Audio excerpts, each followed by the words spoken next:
Let's cut straight to the truth. The old Witcher's code is officially obsolete. It's nothing more than a romantic, outdated relic of a fading era, one that values lone wolf heroism over systematic, repeatable efficiency. For hundreds of years, the entire continent has put its faith in a tiny handful of genetically mutated wanderers who chug toxic brews and swing little silver blades at every creature that goes bump in the dark. It's a slow, overpriced, and fundamentally broken way to solve what is, at its core, just a biological problem.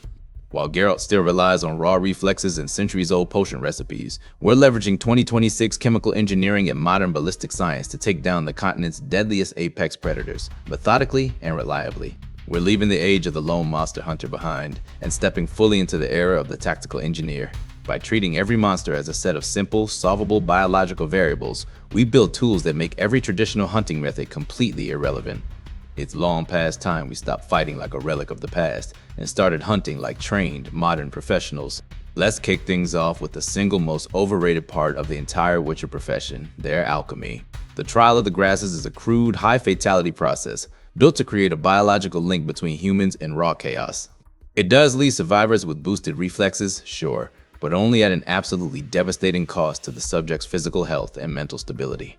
Here in 2026, we don't need to mutate innocent children just to build a capable fighter. Classic Witcher potions like Thunderbolt or Swallow are dangerously inefficient, loaded with heavy metals and toxic contaminants that leave the user teetering right on the edge of total organ failure. We've swapped all of that out for lab-made synthetic stimulants and targeted cellular regeneration serums. These formulations deliver a full 400% boost to neural processing speed, with zero hallucinogenic side effects and none of that telltale darkening of the veins. We are building mutants. We're optimizing standard human biology through precision, targeted pharmacology. Next up, we have all those blade oils and handheld bombs. Watching a Witcher carefully slather necrophage oil onto a sword blade is like watching a caveman sharpen a wooden stick while a predator is already standing right at his cave door. It's little more than a decorative, ceremonial ritual. We've moved far past these hand-applied coatings and switched over to aerosolized silver nitrate mist delivery systems.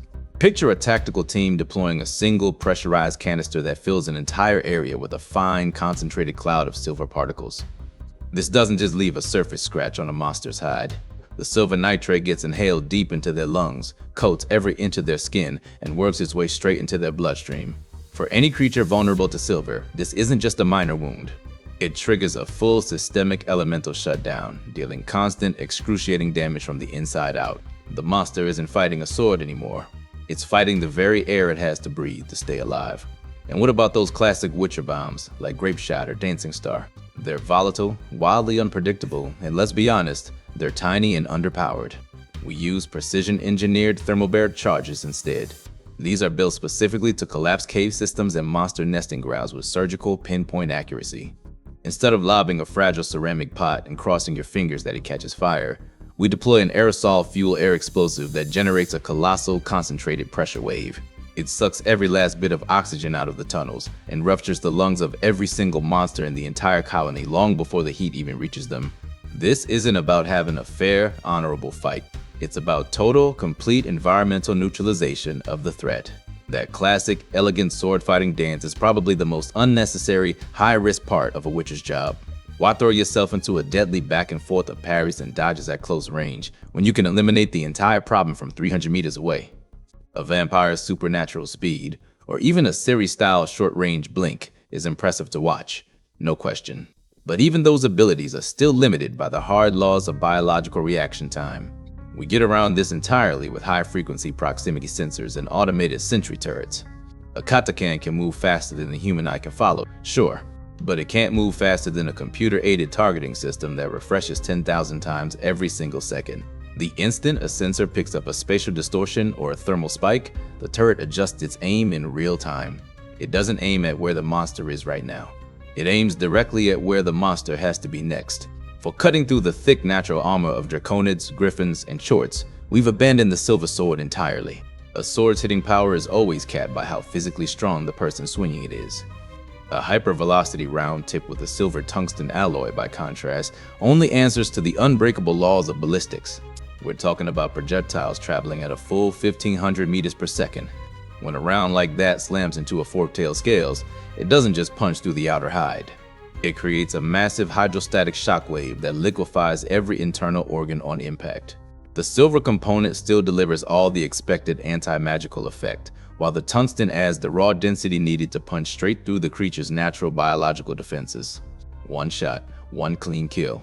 No fancy spins, no acrobatic pirouettes required. We've also rolled out smart tracking munitions built specifically for flying targets.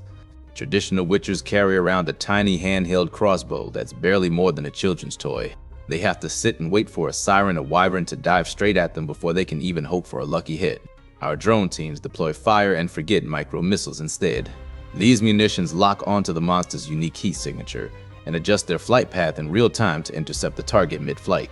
That old romantic sword dance has been fully replaced by a digital lock-on system. By the time a monster even figures out it's being hunted, a 3-gram silver slug has already corrected its trajectory to slam straight into its brainstem. This is the ballistic answer to every supernatural threat. It turns the continent's legendary apex predators into nothing more than predictable targets in a controlled shooting gallery. A monster's greatest weapon is almost always its overwhelming sensory advantage. Creatures like fletters, garcanes, and echimaras operate on frequencies humans can't even detect. They use echolocation and amplified bioelectric sensitivity to own the dark completely. Traditional witchers try to even the odds with potions like Cat, which only tweak the user's eyesight to let them see better at night. We take the exact opposite approach. We don't bother trying to see better in the dark. We make the dark completely unlivable for the monster itself. We deploy modular sonic frequency emitters that flood the entire area with high-intensity acoustic interference. For a fletter whose entire hunting strategy is built entirely around sonar, this is the equivalent of getting hit with a flashbang every single millisecond. The emitters completely destroy their sense of direction, triggering instant vertigo and even physical bleeding in their delicate inner ear canals. A monster that can't tell up from down can't hunt. It becomes nothing more than a confused, grounded target waiting to be safely eliminated. We apply the exact same logic to flying threats like sirens and harpies.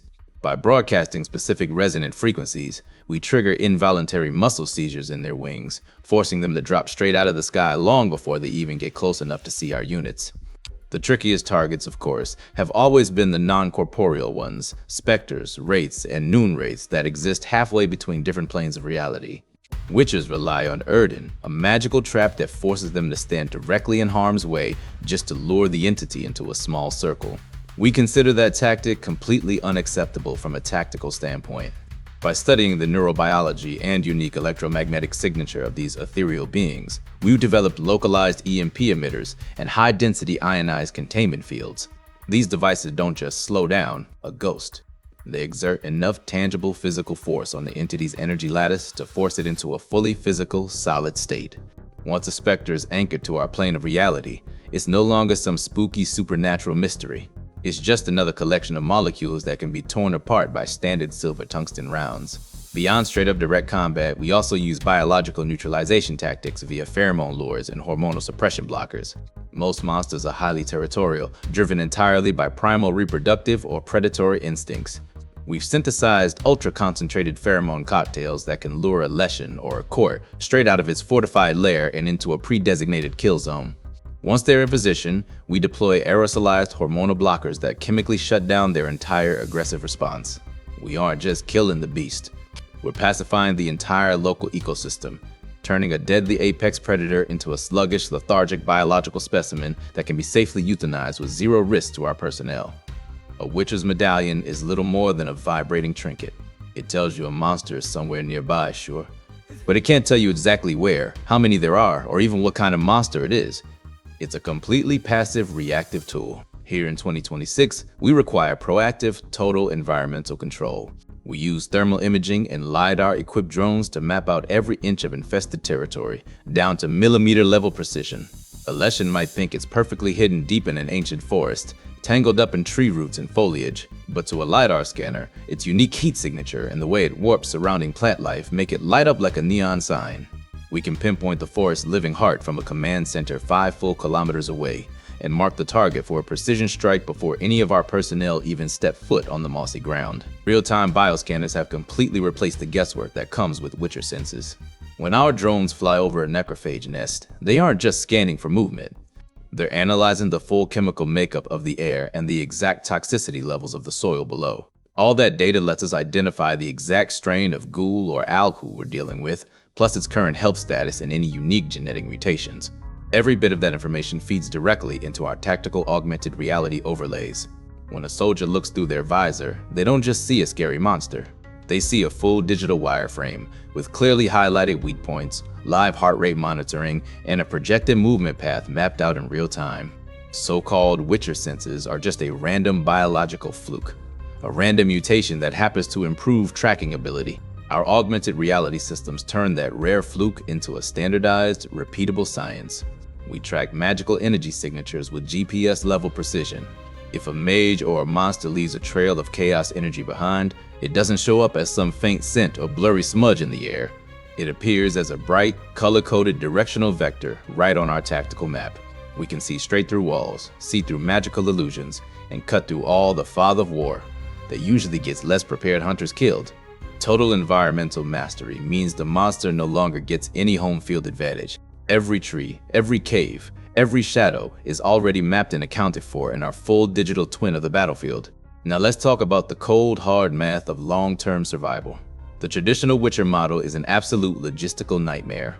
To produce just one fully functional hunter, you have to kidnap or recruit young children, put them through years of costly training, and cross your fingers that they survive a mutation process that kills 7 out of every 10 candidates. And even when it works, you're left with one single person who can only be in one place at one time. It takes literal decades to replace a veteran Witcher like Vesemir.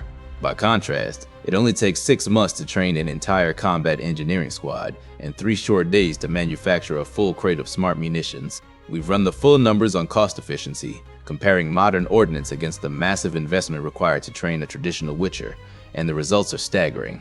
A single tactical unit, backed by a full drone network and outfitted with silver nitrate delivery systems, can clear an entire province of necrophages in less time than it takes a Witcher just to negotiate the payment terms for a single contract.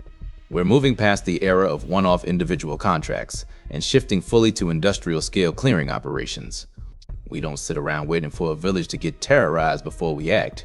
We proactively secure entire trade routes, establishing zero-point zones where any supernatural presence is systematically detected and eliminated long before it can ever come into contact with civilian populations.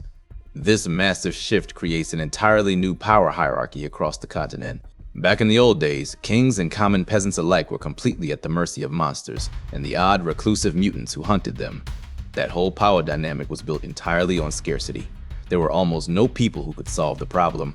When you're the only person around with a silver sword, you get to set whatever price you want. But when tactical thinking and technological advantage turn supernatural horrors into nothing more than solvable biological math, the entire Witcher profession becomes completely redundant.